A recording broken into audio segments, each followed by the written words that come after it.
Urmila kitchen থেকে আপনাদের সবাইকে অনেক অনেক স্বাগতম। আমি চলে আসলাম আজকে আপনাদের জন্য একটা পাঙ্গাস মাছের রেসিপি নিয়ে। এই মাছটা আমার অনেক অনেক ফেভারিট। মাছটা একদম তাজা নিয়ে আসছিল, একদম কাটাকাটি করে নিয়ে আসছিল। তারপর আমি মাছটা ভালোভাবে ধুয়ে তার মধ্যে কিছুক্ষণ লেবুর রস দিয়ে রেখেছিলাম। এরপর আমি হলুদের গুঁড়া আর মরিচের গুঁড়া লবণ দিয়ে ভালোভাবে মেখে কিছুক্ষণের জন্য রেখে দেব। তারপর আমি এগুলো ভেজে নিচ্ছি। পাঙ্গাস মাছ অনেকে একদমই পছন্দ করেন না। যারা যারা পছন্দ করেন না তারা তারা এভাবে একবার ট্রাই করবেন। প্রথম আমি পাঙ্গাস মাছ তেমন একটা পছন্দ করতাম না। একবার আমার আম্মু এইভাবে রান্না করার পর থেকে আমার খুব ফেভারিট হয়ে গেল। এই রান্নাটা ফাইনালি আমি আমার মায়ের থেকে শিখেছিলাম। আমার মা প্রায় সময় এইভাবে রান্না করতেন। তবে পাঙ্গাস মাছের যে তেলটা থাকে ওই তেলটা দিয়ে আমি মাছটা ভেজে নিই। কিন্তু এবারে পাঙ্গাস মাছটা তেমন একটা চর্বি তেল ছিল না। তারপরও ভাজার পর কিছুটা তেল বের হয়। এরপর আমি মাছগুলো দিয়ে দিলাম। মাছগুলো হয়ে আসলে আমি ওইদিকে আরেক পিঠ উল্টে দিচ্ছি। পাঙ্গাস মাছটা যত ভাজবো ততই তেল বের হয়। আমি এই তেলের মধ্যে পাঙ্গাস মাছটা ভেজে নিয়ে নিব। আল্লাহ পৃথিবীতে আমাদের জন্য অনেক কিছুই পাঠিয়েছেন, আমরা আসলে বুঝি না, জানি না। এক এক মাছের এক একটা উপকারিতা আছেই। পাঙ্গাস মাছটাও খারাপ না আসলে।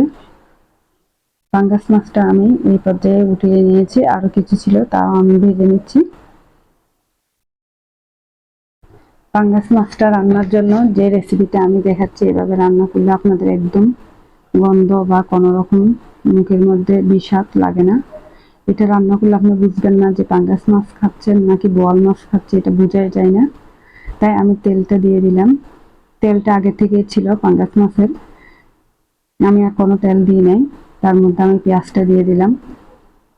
পেঁয়াজটা দিয়ে ভাজা ভাজা হয়ে আসলে তার মধ্যে আমি আদা রসুন বাটা দিয়ে দিব। আমার পেঁয়াজটা লাল হয়ে আসছে, তারপর আমি তার মধ্যে আদা রসুন বাটা দিয়ে দিচ্ছি। এরপর আমি কিছু কাঁচামরিচ ফালি করে রেখেছি, ওই কাঁচামরিচটা দিয়ে দিচ্ছি।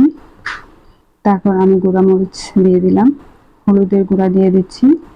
এরপর আমি রাঁধুনি মাছের মশলাটা দিয়ে দিলাম, দিয়ে ভালোভাবে ভেজে নিচ্ছি। ভালোভাবে ভাজার পর আমি একটা টমেটো কুচি করে রেখেছি, ওই টমেটোটা দিয়ে দিলাম। টমেটোটা দিয়ে একটু ভাজা ভাজা করে তারপর লবণ অ্যাড করছি। স্বাদ মতো লবণ দেওয়ার পর একটু পানি দিয়ে আর একটু টমেটোটা ভেজে নিচ্ছি, কারণ এখনকার টমেটোটা শক্ত হয়ে থাকে, তেমন একটা নরম হয় না। তাই আমি আগে থেকে ভেজে নিই। এরপর আমি মাছগুলো দিয়ে দিয়েছি, দিয়ে কিছুক্ষণ ঢেকে দেব, কিছুক্ষণের জন্য একটু পানি অ্যাড করে দেব। এরপর আমি মাছটা ঢেকে কিছুক্ষণ রান্না করব। এরপর মাছটা একদম ভাজা ভাজা হয়ে আসলে তেলটা একদম উপরের দিকে উঠে আসবে। এরপর আমি ধনিয়া পাতা দিয়ে আরো কিছুক্ষণ রেখে তারপর রান্না করে নামিয়ে রাখবো। সবাই ভালো থাকবেন। আল্লাহ হাফেজ।